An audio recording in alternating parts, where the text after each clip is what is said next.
Hi friends, Jesus with us ಚಾನೆಲ್ಗೆ ನಿಮಗೆ ಮತ್ತೆ ಸ್ವಾಗತ. ದಯವಿಟ್ಟು ವಿಡಿಯೋವನ್ನು ಸ್ಕಿಪ್ ಮಾಡದೆ ಪೂರ್ತಿ ನೋಡಿ ದೇವರ ವಾಕ್ಯವನ್ನು ಸಂಪೂರ್ಣ ತಿಳಿಯುವಿರಿ. ನೀವು ಫಸ್ಟ್ ಟೈಮ್ ನಮ್ಮ ಚಾನೆಲ್ಗೆ ಬಂದಿದ್ದಾರೆ, ದಯವಿಟ್ಟು ಸಬ್ಸ್ಕ್ರೈಬ್ ಮಾಡಿ. ವಿಡಿಯೋವನ್ನು ಲೈಕ್ ಮಾಡಿ, ವಿಡಿಯೋವನ್ನು ನಿಮ್ಮ ಸ್ನೇಹಿತರಿಗೆ ಶೇರ್ ಮಾಡಿ. ನಿಮ್ಮಿಂದ ನಮಗೆ ಹೊಸ ವಿಡಿಯೋ ಮಾಡಲು ಸ್ಫೂರ್ತಿ ಸಿಗುತ್ತದೆ.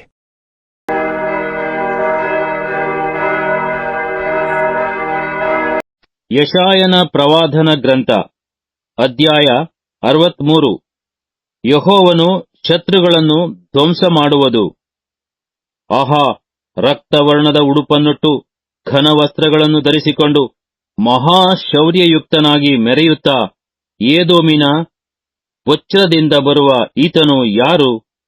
ಸತ್ಯಾನುಸಾರವಾಗಿ ಮಾತಾಡುವ ರಕ್ಷಿಸಲು ಸಮರ್ಥನಾದ ನಾನೇ.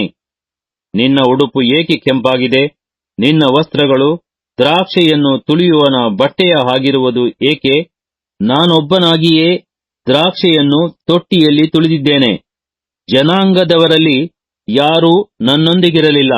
ನನ್ನ ಕೋಪದಿಂದ ಶತ್ರುಗಳನ್ನು ತುಳಿದೆನು. ರೋಷವೇರಿದವನಾಗಿ ಅವರನ್ನು ಕಾಲಿನಿಂದ ಹೊಸಗಿದೆನು. ಅವರ ಸಾರವು ನನ್ನ ವಸ್ತ್ರಗಳ ಮೇಲೆ ಸಿಡಿದಿದೆ. ನನ್ನ ಉಡುಪನ್ನೆಲ್ಲ ಮಾಸಿಕೊಂಡೆನು. ಏಕೆಂದರೆ ಮುಯ್ಯಿ ತೀರಿಸುವ ದಿನವು ನನ್ನ ಹೃದಯದಲ್ಲಿ ಸಿದ್ಧವಾಗಿತ್ತು. ನನ್ನ ಜನರನ್ನು ವಿಮೋಚಿಸುವ ವರುಷವು ಒದಗಿತ್ತು. ನಾನು ನೋಡಲು ಸಹಾಯಕರು ಯಾರೂ ಇರಲಿಲ್ಲ. ಯಾವ ಬೆಂಬಲವೂ ಇಲ್ಲದ್ದನ್ನು ಕಂಡು ಸ್ತಬ್ಧನಾದೆನು. ಆಗ ನನ್ನ ಸ್ವಹಸ್ತವೇ ನನಗೆ ರಕ್ಷಣಾ ಸಾಧನವಾಯಿತು. ನನ್ನ ರೌದ್ರವೇ ನನಗೆ ಆಧಾರವಾಯಿತು.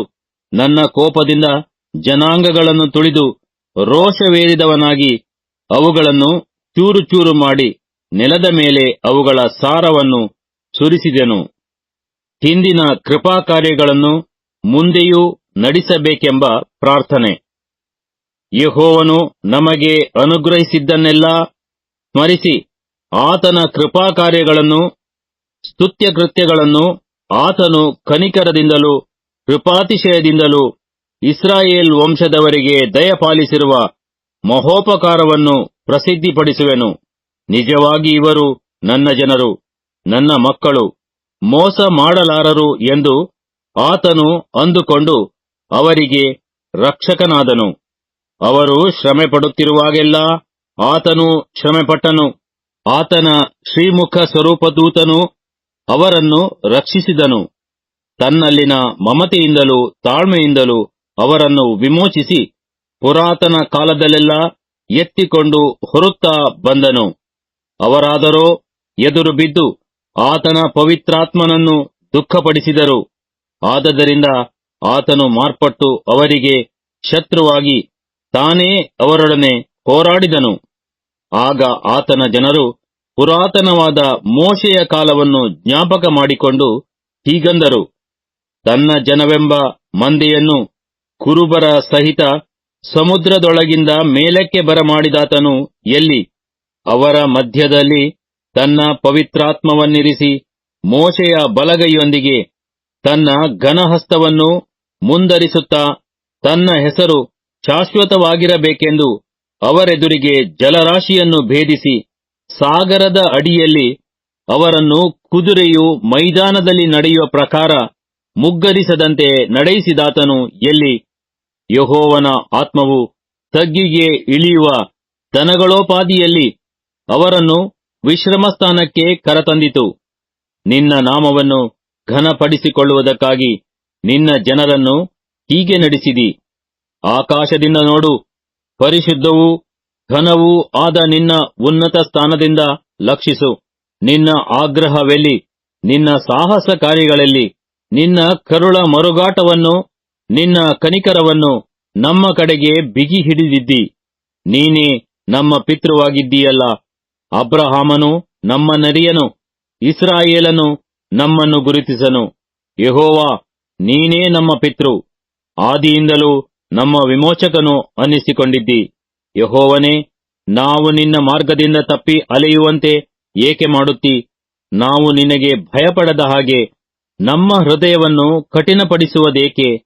ನಿನ್ನ ಸೇವಕರ ನಿಮಿತ್ತ ನಿನ್ನ ಬಾಧ್ಯವಾದ ಕುಲಗಳಿಗಾಗಿ ತಿರುಗಿ ಪ್ರಸನ್ನನಾಗು.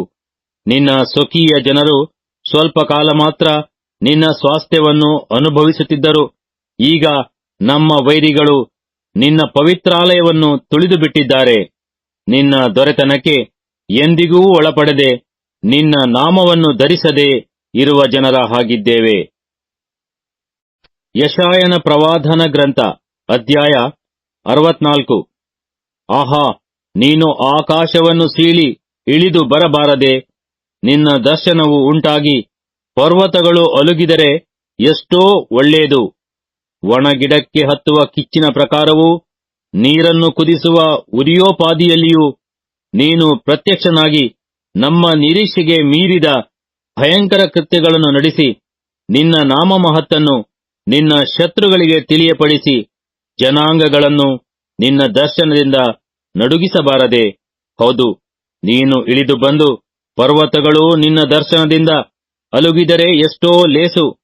ನಿನ್ನನ್ನು ಬಿಟ್ಟರೆ ನಿರೀಕ್ಷಿಸುವವನಿಗೆ ಕಾರ್ಯಕರ್ತನಾದ ಯಾವ ದೇವರನ್ನು ಆದಿಯಿಂದ ಯಾರೂ ಕೇಳಲಿಲ್ಲ, ಯಾರ ಕಿವಿಗೂ ಬೀಳಲಿಲ್ಲ, ಯಾರ ಕಣ್ಣೂ ಕಾಣಲಿಲ್ಲ. ಧರ್ಮವನ್ನು ಅನುಸರಿಸಲು ಸಂತೋಷಪಟ್ಟು ನಿನ್ನ ಮಾರ್ಗದಲ್ಲಿ ನಡೆಯುತ್ತಾ ನಿನ್ನನ್ನು ಸ್ಮರಿಸುವವರಿಗೆ ಪ್ರಸನ್ನನಾಗಿದ್ದಿ. ನಮ್ಮ ಮೇಲಾದರೋ ರೋಷಗೊಂಡಿದ್ದಿ. ಆದರೂ ನಾವು ಪಾಪವನ್ನು ನಡೆಸುತ್ತಾ ಬಂದೆವು. ಬಹುಕಾಲದಿಂದ ಪಾಪದಲ್ಲಿ ಮುಣುಗಿರುವ ನಮಗೆ ರಕ್ಷಣೆಯಾದೀತೆ. ನಾವೆಲ್ಲರೂ ಅಶುದ್ಧನ ಹಾಗಿದ್ದೇವೆ. ನಮ್ಮ ಧರ್ಮ ಕಾರ್ಯಗಳೆಲ್ಲ ಹೊಲೆಯ ಬಟ್ಟೆಯಂತಿವೆ. ನಾವೆಲ್ಲರೂ ತರಗೆಲೆಯೋಪಾದಿಯಲ್ಲಿ ಒಣಗಿ ಹೋಗಿದ್ದೇವೆ. ನಮ್ಮ ಅಪರಾಧಗಳು ಬಿರುಗಾಳಿಯ ಪ್ರಕಾರ ನಮ್ಮನ್ನು ಬಡಿದುಕೊಂಡು ಹೋಗಿವೆ. ಈಗ ನಿನ್ನ ಹೆಸರೆತ್ತಿ ಪ್ರಾರ್ಥಿಸಿ ನಿನ್ನನ್ನು ಆಶ್ರಯಿಸಲು ತ್ರಾಣ ತಂದುಕೊಳ್ಳುವವನು ಎಲ್ಲಿಯೂ ಇಲ್ಲ. ನೀನು ನಮಗೆ ವಿಮುಖನಾಗಿ ನಮ್ಮನ್ನು ನಮ್ಮ ಅಪರಾಧಗಳಿಗೆ ವಶ ಮಾಡಿದ್ದೀಯಲ್ಲ.